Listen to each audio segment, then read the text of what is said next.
Aujourd'hui, je reçois le réveilleur, youtubeur et vulgarisateur scientifique, notamment sur les enjeux environnementaux. Avec lui, on a évoqué le fait qu'il faille d'abord faire des petites actions plutôt que de s'imaginer faire des grosses actions. En gros, on a un énorme escalier à grimper, quoi. Et rester fixé sur la 3 millième marche alors qu'on n'a pas franchi les 3 premières, c'est la meilleure façon de se péter la gueule. Mais aussi le fait qu'il faille changer nos modes de consommation. Je dis pas de passer à zéro, je dis juste qu'on peut pas le massifier et on peut pas réduire les émissions de CO2 dans une société où c'est normal d'aller 6 fois par an prendre l'avion pour passer un week-end quelque part. Bonne vidéo. Je vais commencer mon entretien comme je le fais avec chacun de mes invités par te montrer une vidéo, puis après je te poserai les questions qui en découleront. Sur France Inter, Jean-Luc Mélenchon a répété son souhait de sortir du nucléaire d'ici à 2050 et insisté notamment sur l'éolien. Mais je vais vous donner un exemple plus simple. Un réacteur nucléaire égale 45 éoliennes offshore. Une déclaration jugée fantaisiste par de nombreux commentateurs. En France, les réacteurs nucléaires ont des puissances comprises entre 900 et 1450 MW. Pour les éoliennes offshore, la puissance standard est actuellement de 6 MW. Comme elles ne fonctionnent pas toujours à pleine puissance, on doit tenir compte de ce qu'on appelle le facteur de charge, c'est-à-dire le rapport entre l'énergie produite sur une période et l'énergie maximale qui aurait pu être produite si elle avait fonctionné au maximum de sa puissance. En prenant un facteur de charge moyen de 40% pour l'éolien et de 70% pour les nucléaires, on arrive à plus de 250 éoliennes pour un réacteur de 900 MW. Interrogé par Désintox, l'entourage de Jean-Luc Mélenchon fait savoir que le candidat évoquait les éoliennes offshore du futur qui pourraient afficher une puissance de 20 MW avec un facteur de charge de 60 ou 65% proche de celui du nucléaire. Ce qui lui permet d'affirmer que 45 éoliennes produiront bien l'équivalent d'un réacteur nucléaire. Un calcul qui n'est pas faux, mais demeure pour l'heure théorique, ce que la déclaration de Jean-Luc Mélenchon au présent ne permettait guère de comprendre. Ça arrive souvent aux politiques de vouloir embrouiller, de dire n'importe quoi sur l'énergie. Sur l'énergie, ouais, il y a quand même souvent des erreurs de politique et de commentateurs parce que c'est un sujet compliqué. Et là, on le voit même pour juste venir expliquer où peut être le problème dans cette affirmation. On est obligé d'expliquer le facteur de charge, d'expliquer qu'il y a différentes éoliennes.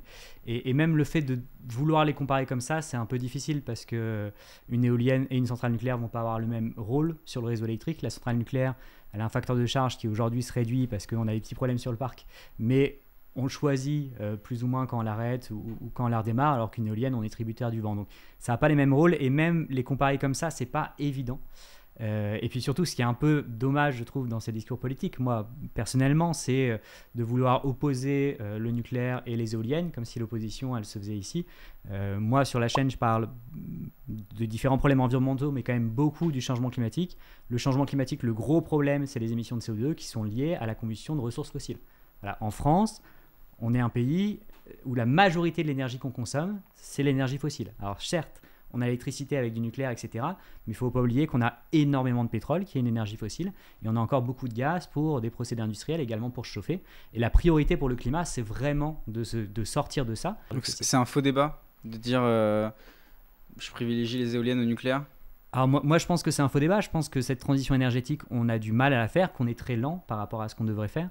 Et que quelque part, c'est comme si on devait faire un énorme chantier et qu'on était mal barré pour le faire et les politiques se battent pour savoir quel outil on met à la poubelle avant même d'avoir commencé le chantier. Donc c'est évident que ça va nous complexifier le chantier. Puis après, il y a le jeu politique qui rentre en place, et notamment notre système politique qui, à mon avis, tend un peu à la polarisation. Donc d'un côté, vous avez des gens qui vont être opposés au nucléaire, et en réaction, de l'autre côté, il y a des personnes qui vont être opposées à l'éolien terrestre. Mais d'ailleurs, même Mélenchon, sur l'éolien terrestre, a été assez ambigu en privilégiant l'éolien en mer, parce que l'éolien terrestre, ça commence à avoir aussi des personnes qui s'y opposent. Et aujourd'hui, quand on regarde les scénarios du GIEC ou de RTE ou de l'ADEME, cet éolien terrestre, on est sûr d'en avoir besoin, et il n'y a aucun politique qui prend... qui propose de le déployer à la vitesse où on devrait le déployer, même en gardant le nucléaire. Et donc si on se retire le nucléaire, ça veut dire qu'on doit plus se reposer sur les autres moyens de production d'énergie à consommation constante, et donc ça nous complexifie la tâche. Aujourd'hui, je pense que si on mettait tout à fond, si on développe toutes les technologies bas carbone à fond, photovoltaïque, éolien en mer, nucléaire, je suis pas sûr qu'on arrive à réduire assez vite les ressources fossiles, et si on se prive d'une de ces technos, ça se complique encore. Et pour bien comprendre, pour diminuer nos émissions de gaz à effet de serre, il faut diminuer donc la production, ou la consommation d'énergie fossile. Donc ça veut dire qu'on doit plus avoir que de l'énergie dite électrique. Et donc, avec d'autres moyens comme le nucléaire et les renouvelables. Alors, on veut réduire les émissions de CO2, donc on veut s'appuyer sur des technologies qui sont bas carbone. Alors évidemment, il peut aussi y avoir des leviers sur la demande, avec tout ce qu'on appelle la maîtrise de la demande, la sobriété énergétique ou l'efficacité énergétique. Alors la sobriété, c'est quand même, il va y avoir des changements au niveau de la demande. Si moi j'abandonne ma voiture pour prendre plus le vélo, on peut dire que c'est une mesure de sobriété. Je fais un effort pour utiliser moins de pétrole en changeant ma mobilité. Et l'efficacité énergétique, c'est pour un même service, on va utiliser moins d'énergie utiliser moins d'énergie. Par exemple, si j'isole mon habitation, ça c'est pas de la sobriété, c'est de l'efficacité énergétique. Si ma maison est mieux isolée, pour avoir 18, j'ai besoin de moins mettre d'énergie dedans et donc je dépense moins d'énergie. Donc, on peut déjà faire ça, on peut réduire une partie du volume d'énergie utilisé en jouant sur ces leviers et on est beaucoup à penser que ça sera nécessaire ou que c'est une partie du problème, mais ça ne résout pas tout. Il faut se rendre compte qu'aujourd'hui, si on veut manger à notre faim, si on veut avoir chacun un toit dans une maison qui est chauffée, si on veut un frigo, si on veut un ordinateur, etc., il y a quand même une consommation d'énergie qui est derrière, qui est incompressible. Et ça, il faut essayer d'en réduire au maximum les impacts environnementaux. Et donc, on s'appuie sur des technologies qui s'appellent bas carbone. Alors effectivement, il y a l'électricité, et dans l'électricité, dans les moyens qui émettent peu de CO2, il va y avoir tous les renouvelables, hydroélectricité, éolien, photovoltaïque, nucléaire. Il peut y avoir aussi des usages de la biomasse, ça c'est un peu plus compliqué, ça peut être du bois, ça peut être des résidus agricoles qu'on brûle, ça peut être la méthanisation. Et après, pour le chauffage, ça peut être du bois aussi. Le bois, c'est considéré comme renouvelable si Pourtant, ça émet des émissions de gaz à effet de serre. Alors, ça va émettre du CO2 à la combustion, une forêt, mais en fait, ce qui va se passer, c'est que si c'est une forêt qui n'est pas remplacée par un champ, il y en a une autre qui peut pousser à la place. Ou alors, pour être un peu plus... ou alors, on peut s'imaginer, on a une parcelle de forêt, et puis régulièrement, on vient couper les arbres dedans, il y en a d'autres qui poussent à la place. Ça compense. Et voilà, ça compense en quelque sorte. Disons qu'à un instant donné, une forêt qui est exploitée par l'homme va stocker moins de carbone que si elle n'était pas touchée, parce qu'on a pris du bois dedans. Mais sur le long terme, eh bien, ce stock va se stabiliser, il va rester stable dans le temps, et ça permet d'en tirer de l'énergie sans émettre forcément de CO2. Et c'est possible aujourd'hui de vivre sans énergie fossile ? Alors, si on coupait les énergies fossiles du jour au lendemain, on serait très mal. Déjà, notre niveau de vie se dégraderait considérablement. Je pense même qu'aujourd'hui, la plupart de nos chaînes d'approvisionnement alimentaire et tout reposent dessus. Donc, je pense que à mon avis, c'est impensable de claquer des doigts et de supprimer les ressources fossiles. Ça tuerait des centaines de millions de personnes. Et donc, c'est pour ça que ces trajectoires sont extrêmement difficiles. C'est qu'on veut réduire cet usage des ressources fossiles. On ne peut pas le faire du jour au lendemain. Ça peut avoir des effets aussi sur le niveau de vie. Après, si on ne le fait pas, ça va aussi avoir des effets sur le niveau de vie parce que les conséquences du changement climatique peuvent être graves, peuvent aller, ça tue déjà des gens et ça tuera des gens à l'avenir. Et puis, ça dégrade notre qualité de vie. On n'a pas envie d'avoir des étés qui sont insupportables. On n'a pas envie d'avoir des inondations à répétition. On n'a pas envie de tout ça. Donc, faut agir aussi pour notre qualité de vie, aussi par égoïsme, mais effectivement notre dépendance aux ressources fossiles fait que cette trajectoire elle est difficile, donc il faut réduire le plus rapidement possible, mais on ne peut pas tout changer du jour au lendemain, et donc il faut se concentrer là où les actions ont le plus d'efficacité, donc là où on peut réduire le plus vite et à moindre effort quelque part. Il y a des consommations qui sont un peu abusées qu'on peut réduire. On sait déjà comment mieux isoler les bâtiments. On sait déjà faire des moyens de production bas carbone, renouvelables, nucléaires, etc. On sait déjà avoir une mobilité qui est plus sobre en énergie ou des voitures électriques, etc. Donc on a déjà beaucoup soit de changements de mode de vie, soit de technologie à notre disposition pour réduire les émissions de CO2. Et je pense que c'est vraiment sur ça qu'il faudrait se concentrer et qu'au final, c'est très dangereux de se demander est-ce qu'on sera neutre en carbone en 2050 ? Enfin, en gros, on a un énorme escalier à grimper, quoi. Et rester fixé sur la 3 millième marche alors qu'on n'a pas franchi les 3 premières, c'est la meilleure façon de se péter la gueule. Donc, moi, j'aimerais bien qu'on se concentre un peu plus sur les marches qu'on doit prendre dans les années à venir. Et je pense qu'elles sont assez claires, en fait. Les technologies à utiliser ou les directions dans lesquelles aller, c'est au moins du point de vue technique scientifique, c'est assez consensuel. On sait où sont les émissions, on sait où elles sont plus faciles à réduire et on sait ce qu'il faut faire demain matin, quoi. Pourquoi rien n'est fait alors demain matin ? Alors, j'irai pas jusque-là, en fait. Je pense que, contrairement à ce qu'on entend, en fait, le message est plus compliqué que on fait rien et on va tout... on va consommer les émissions de CO2 jusqu'aux dernières, etc. Et même depuis longtemps, quand on regarde après les premiers chocs pétroliers, dans les années 70, il y a déjà eu des efforts de sobriété. Quand on a limité les autoroutes à 130 km/h, c'était pour réduire la consommation de pétrole. Donc en fait, ces trucs-là ont déjà existé depuis longtemps. Et quand on regarde les émissions de CO2, que ce soit sur le territoire français ou en empreinte, donc en prenant en compte les importations, elles ont déjà commencé à se réduire par Français. Alors, est-ce que c'est volontaire? Est-ce qu'on a fait assez d'efforts? C'est une autre question. Mais il y a déjà des réductions qui sont là.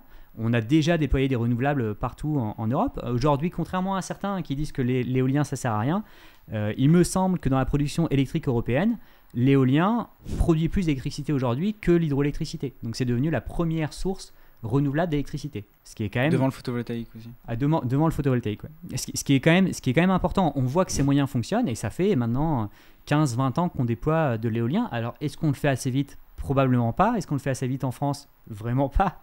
Mais on en déploie déjà. Enfin, et quelque part, c'est un peu dangereux de dire qu'on fait rien parce que c'est nier ce qui a été fait jusque-là, peut-être par les gouvernements, mais surtout par toutes les personnes qui essayent de mettre ça en place, qui se battent pour que ça existe. Et en fait, il faut reconnaître ça. Il faut reconnaître que, ok, on a fait ça, les gars, c'est largement insuffisant, il va falloir doubler la cadence, mais on ne peut pas non plus dire qu'on fait rien. Est-ce que la France, justement, au niveau mondial, fait figure de bon élève? Et est-ce que même ça a un impact? Est-ce que ça a un intérêt? Est-ce que la France, toute seule, si elle renouvelle son parc énergétique et fait en sorte de ne plus utiliser d'énergie fossile, est-ce que finalement ça sert à quelque chose? Ouais, alors je suis convaincu que ça sert à quelque chose. Alors, est-ce qu'on est des bons élèves? L'empreinte carbone moyenne d'un Français, elle reste au-dessus de la moyenne mondiale. Donc, si tout le monde vivait comme un Français, les émissions mondiales augmentent. Alors donc, il faut qu'elles réduisent. Bruno Le Maire qui se félicitait que la France faisait figure de bon élève, c'était pas... En fait, ce qui se passe, c'est par rapport à certains de nos voisins européens qui ont le même niveau de vie, on a un léger avantage parce qu'on a le nucléaire qui émet peu de CO2 pour la production d'électricité. Après, on ne l'a pas fait pour le climat. Alors, ça ne change rien à ce constat qu'on émet peu de CO2, mais au final, c'est un héritage qu'on doit à nos grands-parents, pour lequel on n'a pas fait grand-chose, honnêtement, et surtout qu'on n'a pas réussi à maintenir. Et aujourd'hui, même ce petit avantage qu'a la France, non pas au niveau mondial, ça fait absolument pas qu'on est des bons élèves, parce qu'on reste au-dessus de la moyenne mondiale en termes d'émissions. Et donc, faut surtout pas que tout le monde se mette à vivre comme des Français, sinon les émissions augmentent alors qu'on veut les réduire. Mais même ce léger avantage qu'on a par rapport à d'autres pays développés, on est en train de le perdre parce que nos centrales nucléaires vont atteindre tranquillement leur fin de vie dans les décennies à venir. Et si on est incapable de les remplacer, en fait, on perd notre avance un peu fortuite par rapport à d'autres pays, européens. Donc on est loin d'être des bons élèves. On a des modes de vie qui sont hyper consommateurs. En biens, en ressources et en énergie fossile. Quand on voit le nombre de pubs pour les voitures, quand on voit l'omniprésence des SUV, il y a quand même une culture comme ça. Et cette culture, on la diffuse partout dans le monde. Et aujourd'hui, tous les pays en voie de développement du monde veulent vivre comme un Français, avec une grosse voiture, avec une grosse maison à la campagne chauffée, avec plus de viande dans son alimentation, etc. Donc aujourd'hui, l'exemple qu'on donne, c'est un exemple qui amène à émettre plus de CO2. On a parlé de mobilité tout à l'heure. Tu me disais que tu ne prenais plus l'avion. Ouais. Est-ce que pour réduire notre impact et les émissions de gaz à effet de serre, on doit arrêter de prendre l'avion? On doit arrêter de se déplacer sur des longues distances ou voire même sur des distances plus courtes? Ou comment se déplacer? Alors, c'est une bonne question. Alors, c'est toujours pareil. C'est compliqué parce que en fait, pour pouvoir apprécier cette question, il faudrait avoir conscience des impacts du changement climatique et donc du fait d'émettre du CO2. Moi, ça fait des années maintenant que je vulgarise sur ces questions d'énergie et climat, et c'est pour ça que moi, personnellement, je considère que l'avion a un impact qui est démesuré par rapport au service qui est rendu. Et donc, j'ai arrêté de prendre l'avion depuis 6 ou 7 ans. Même quand j'étais en doctorat, j'avais refusé d'aller en Amérique pour un colloque, pour ces questions d'aviation. J'étais passé un peu pour un extrémiste dans mon labo.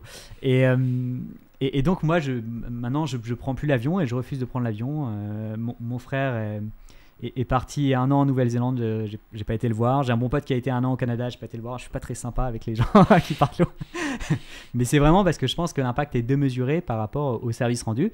Je fais mes vacances en France, j'en suis très heureux. Je pense qu'en France, en plus, on a la chance d'avoir un territoire qui est diversifié. Il y a quand même beaucoup de choses à voir. Il y a la montagne, il y a de la mer, il y a des écosystèmes assez différents. On a beaucoup de villes, on a beaucoup de monuments, on a quand même beaucoup de culture. On peut faire pas mal de choses en train. Alors souvent, Là récemment, je suis parti une semaine dans les Vosges, j'ai pris le train et puis après j'ai loué une voiture. Hein, je suis pas encore au point où je fais tout à vélo, etc. Mais les émissions de CO2 associées sont quand même bien moindres que si j'avais fait une semaine en Thaïlande. Donc effectivement, je pense qu'il va y avoir des adaptations à faire de la mobilité qui vont être plus ou moins faciles. Je pense également qu'on a aujourd'hui un usage de la voiture individuelle qui est disproportionné, notamment dans les villes, et qui pose des problèmes au-delà des émissions de CO2, hein, sur le bruit, sur l'espace, ça prend quand même beaucoup de place. Paris, les voitures en font une ville assez désagréable. Il y a de plus en plus de villes maintenant qui rendent leur centre piéton, et on voit que ça a des impacts plutôt positifs sur l'activité économique, sur la tranquillité, etc. Donc il va y avoir des évolutions là de ce côté-là aussi. Plus de vélos, plus de transports en commun, plus d'intermodalité, moins de voitures. Alors il y a à la fois peut-être moins de trajets, et là on pourra en discuter davantage, et puis même à trajet équivalent, on pourrait réfléchir à avoir moins de voitures, donc avoir de l'autopartage, etc. Parce que il y a une évolution. Alors on va commencer peut-être par les endroits. Moi, je me fais pas trop d'illusions sur le fait qu'on a encore besoin beaucoup de la voiture, notamment dans tous les espaces peu denses et dans la ruralité. Il y a plein de personnes en France qui ont besoin de leur voiture, qui ne peuvent pas se déplacer sans leur voiture. Alors, même ne serait-ce d'ailleurs que pour se rendre dans les grandes villes, parfois les transports en commun desservent assez mal certaines communes. En fait, il y a plusieurs choses là-dedans. Il y a des personnes qui sont tributaires de leur voiture aujourd'hui parce qu'on a fait ce choix de développement, volontairement ou non. Hein. Je ne sais pas si on pourrait dire que c'est un choix volontaire, mais il y a beaucoup de gens qui, à cause du prix de l'immobilier ou parce qu'on leur a vendu le rêve d'un pavillon à la campagne, sont loin de leur trajet, de leur travail, et sont obligés d'avoir recours à la voiture. Et donc là, il est question de est-ce qu'on ne devra pas réagencer le territoire pour avoir moins besoin de ces trajets-là, hein. On ne peut pas se dire maintenant on va utiliser la voiture individuelle pour tout le monde jusqu'à la fin de nos jours parce qu'on a choisi de construire les villes comme ça. Et là, on a un avantage en Europe en général, c'est que nos villes ont été construites avant les voitures. Donc en fait, elles sont adaptées pour un monde sans voiture. Elles peuvent revenir à un monde sans voiture. Mais c'est un monde où on se déplaçait finalement assez peu. On restait dans sa ville, où on se déplaçait sur des voyages des temps longs, justement. Ah, mais c'est deux questions différentes. Je parle à l'époque. Pour la mobilité du quotidien, les gens pouvaient aller à leur travail et aller faire les courses sans avoir besoin de voiture parce que ça a été inventé comme ça. On peut revenir à ça. Et après, il y a les questions des vacances et des mobilités plus longues. Mais sur la mobilité quotidienne, nos villes sont adaptées à ce qu'on puisse y vivre à vélo, à pied, en transport en commun. Et il faudrait revenir à ça. Je pense objectivement que si on vient à ça, a posteriori, tout le monde considérera que c'est quand même plus agréable. Mais du coup, donc on a compris avec les voitures électriques du coup serait l'idéal à court terme, et peut-être pourquoi pas essayer de voir comment on pourrait changer sur le long terme de modèle même. Mais sur les avions et la mobilité plus longue, qu'est-ce qui te ferait toi reprendre un avion? C'est il faudrait un avion électrique? Alors, je reprends vite fait. Il faudrait arrêter l'innovation justement dans ce domaine-là. C'est là où je veux essayer de comprendre. Est-ce qu'on arrête l'innovation ne serait-ce qu'avec, je sais pas, jusqu'à la conquête spatiale, on peut imaginer, parce que ça émet des émissions de gaz à effet de serre, ou est-ce qu'on fait de l'innovation pour essayer de faire en sorte que cette innovation-là, justement, émet aussi le moins de gaz à effet de serre possible, et comment faire? Alors, pour la mobilité, je dirais pas que la voiture électrique c'est la solution à court terme, je dirais que la voiture électrique c'est la solution quand on a besoin de la voiture. Une voiture électrique, à moins de l'utiliser très peu par an. Si vous utilisez moins de 10 000 ou moins de 5 000 km par an, ça se discute. Mais si vous utilisez plus que ça, une voiture électrique, pour moi, en France, aujourd'hui, c'est difficilement discutable que ça sera mieux qu'une voiture à combustion. Une voiture, en général, ça reste un impact écologique qui est important. Et donc, si on peut la dégager, il faut la dégager. Donc c'est plutôt ça. Je dis pas du tout à court terme, parce que j'imagine qu'à long terme, une des solutions que tu préconises, ce serait de se passer totalement des voitures et essayer de trouver. Mais même à court terme, il y a des personnes qui se reposent sur le vélo, ou qui abandonnent leur voiture pour de la mobilité, ou qui font plus de télétravail, ou qui font plus de covoiturage. Covoiturage, télétravail, moins utiliser sa voiture, ça aide. Franchement, ça aide. Et ça aide pour d'autres problèmes que l'écologie. Pour la longue distance, alors. Moi, je suis pour l'innovation. J'ai même pas tellement de problèmes avec la conquête spatiale. Alors, j'avoue ne pas être fasciné par l'espace, donc peut-être qu'on pourrait utiliser cet argent autrement et j'y trouverais rien à redire. Mais il faut se rendre compte que c'est dérisoire l'impact du spatial ramené à l'humanité. Et en fait, ces technologies arrêtent d'être dérisoires quand on les massifie. S'il y a 1% de Bourges qui vont passer un week-end en Thaïlande, Ça a un impact qui est démesuré par personne, ça a un impact total qui est pas énorme. Et en fait, le problème, c'est quand ça se massifie, quand ça devient la norme d'avoir des billets pour aller passer un week-end dans une ville d'Europe qu'on pourrait aller en train pour 60 balles et que ça coûte moins cher que le train. Et derrière, il y a des gros problèmes aussi fiscaux et politiques. Hein. C'est subventionné en partie, les aéroports régionaux, nanana. Mais, et ça devient un gros problème. Donc aujourd'hui... qu'est-ce qui me fait reprendre l'avion ? Qu'est-ce qui me ferait reprendre l'avion ? Je prendrais l'avion si il avait beaucoup moins d'impact. Mais comment imaginer que c'est possible ? En fait, je renonce à ces choses-là parce que je vois pas de solution à court moyen terme. Je dis même pas d'arrêter l'avion. Je dis que moi, je le prends plus parce que je trouve que l'impact est démesuré.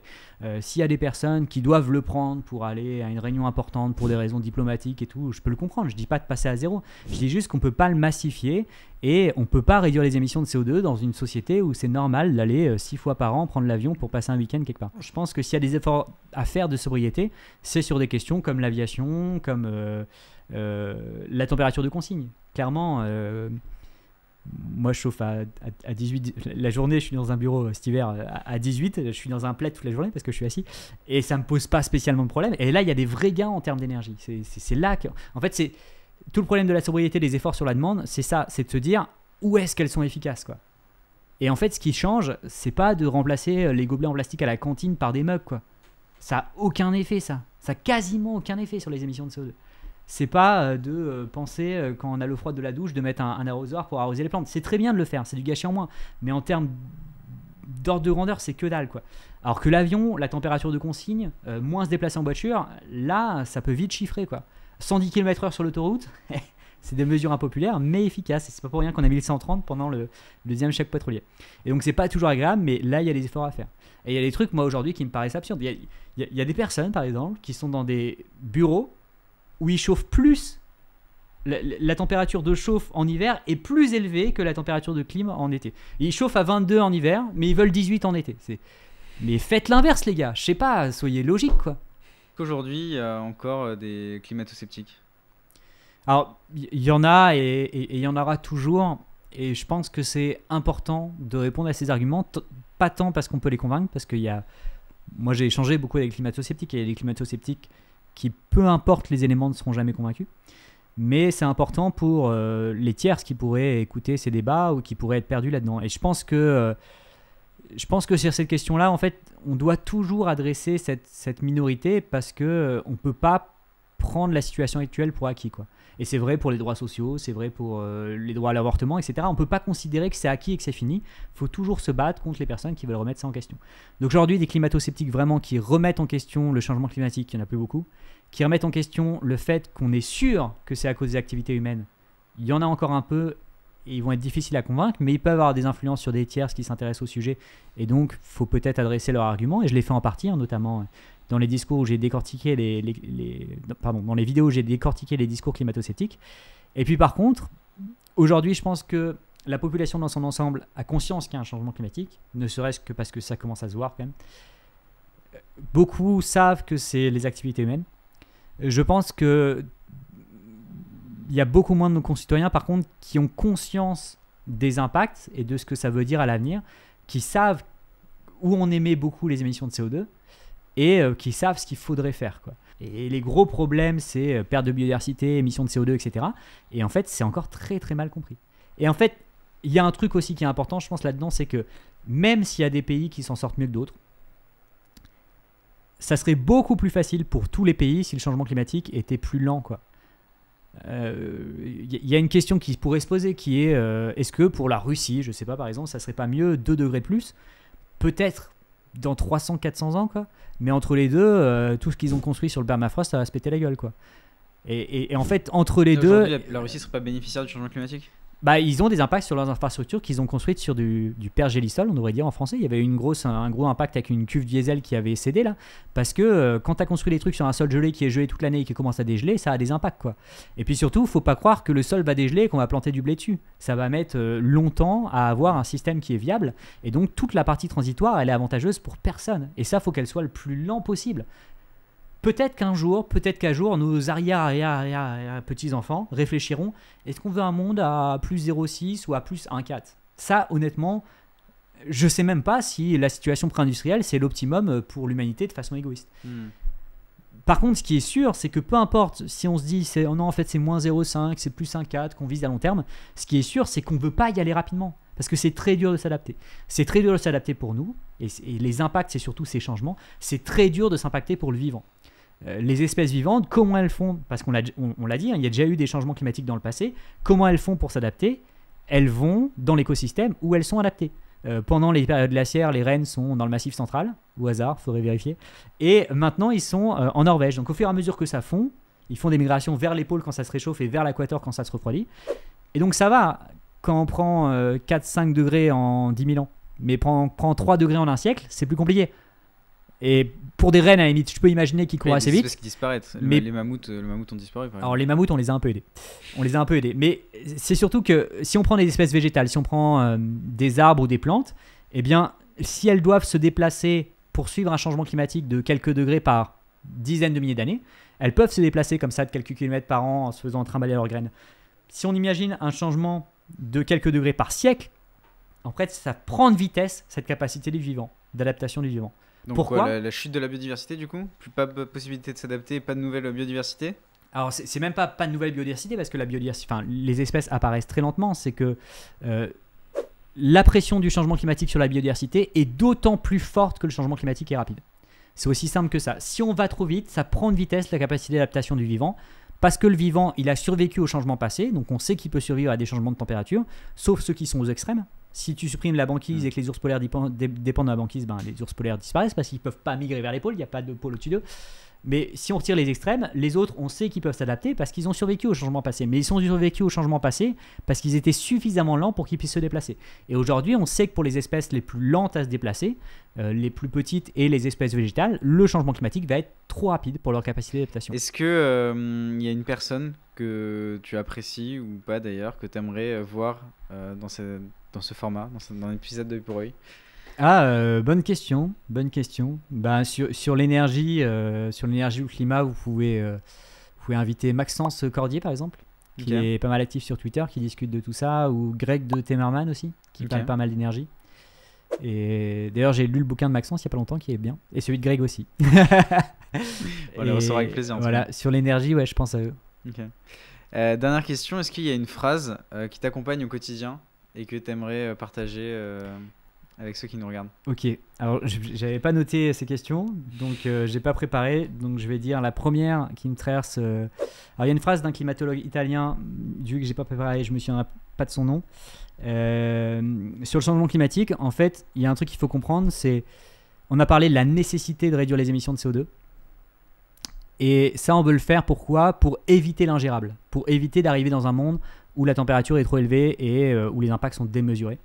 Éviter l'ingérable. Et puis, il y a des impacts du changement climatique qui sont déjà là, qui dégradent déjà la vie d'êtres humains et d'écosystèmes et qui tuent déjà des gens. Et ça, il faut les gérer parce qu'ils sont déjà là. Et il y en a qu'on sait qui seront demain. Parce que par exemple, il y a beaucoup d'énergie sur l'élévation du niveau des mers. Donc on sait que ça va s'élever de tant de centimètres quoi qu'on fasse.